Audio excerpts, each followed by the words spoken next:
you get these details?" "This morning. Vaucheray and I at once thought that it was a favourable moment.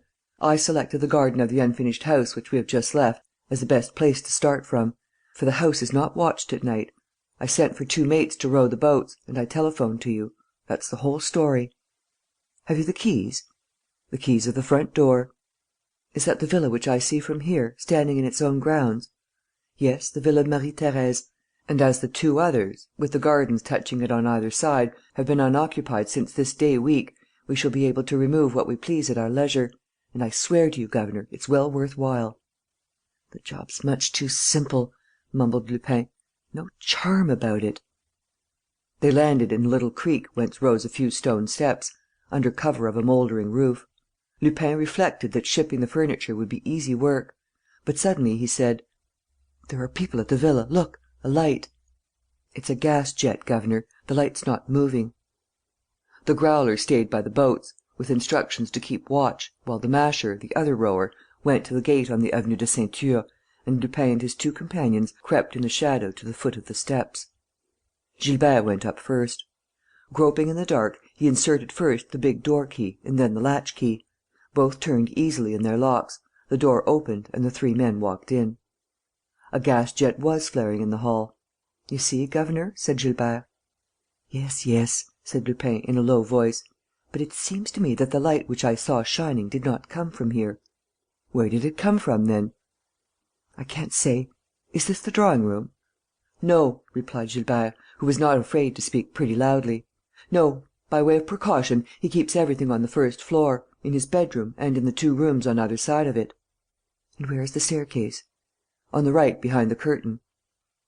Lupin moved to the curtain and was drawing the hanging aside, when, suddenly, at 4 steps on the left, a door opened and a head appeared, a pallid man's head, with terrified eyes. "Help! Murder!" shouted the man. And he rushed back into the room.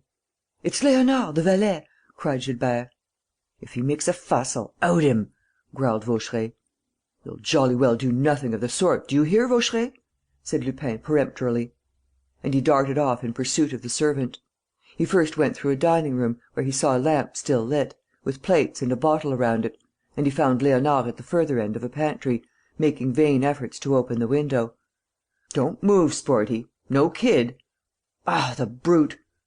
He had thrown himself flat on the floor, on seeing Léonard raise his arm at him.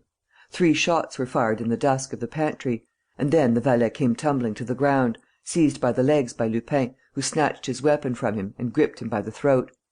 "Get out, you dirty brute!" he growled. "He very nearly did for me. Here, Vaucheray, secure this gentleman." He threw the light of his pocket lantern on the servant's face and chuckled: "He's not a pretty gentleman either. You can't have a very clear conscience, Léonard. Besides, to play flunkey to Daubrecq the deputy. Have you finished, Vaucheray?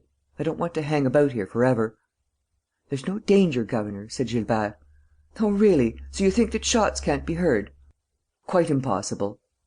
"No matter, we must look sharp. Vaucheray, take the lamp and let's go upstairs." He took Gilbert by the arm and, as he dragged him to the first floor: "You ass!" he said. "Is that the way you make inquiries? Wasn't I right to have my doubts? Look here, governor, I couldn't know that he could change his mind and come back to dinner." "One's got to know everything when one has the honour of breaking into people's houses. You numbskull! I'll remember you and Vaucheray. A nice pair of gossoons!" The sight of the furniture on the first floor pacified Lupin and he started on his inventory, with the satisfied air of a collector who has looked in to treat himself to a few works of art. "By Jingo! There's not much of it, but what there is pukka. There's nothing the matter with this representative of the people in the question of taste. 4 Aubusson chairs, a bureau signed Percier Fontaine for a wager, 2 inlays by Gouttière, a genuine Fragonard, and a sham Nattier which any American millionaire will swallow for the asking. In short, a fortune. And there are curmudgeons who pretend that there's nothing but faked stuff left. Dash it all, why don't they do as I do? They should look about." Gilbert and Vaucheray, following Lupin's orders and instructions, at once proceeded methodically to remove the bulkier pieces. The first boat was filled in half an hour; and it was decided that the Growler and the Masher should go on ahead and begin to load the motor car. Lupin went to see them start. On returning to the house, it struck him, as he passed through the hall, that he heard a voice in the pantry. He went there and found Léonard.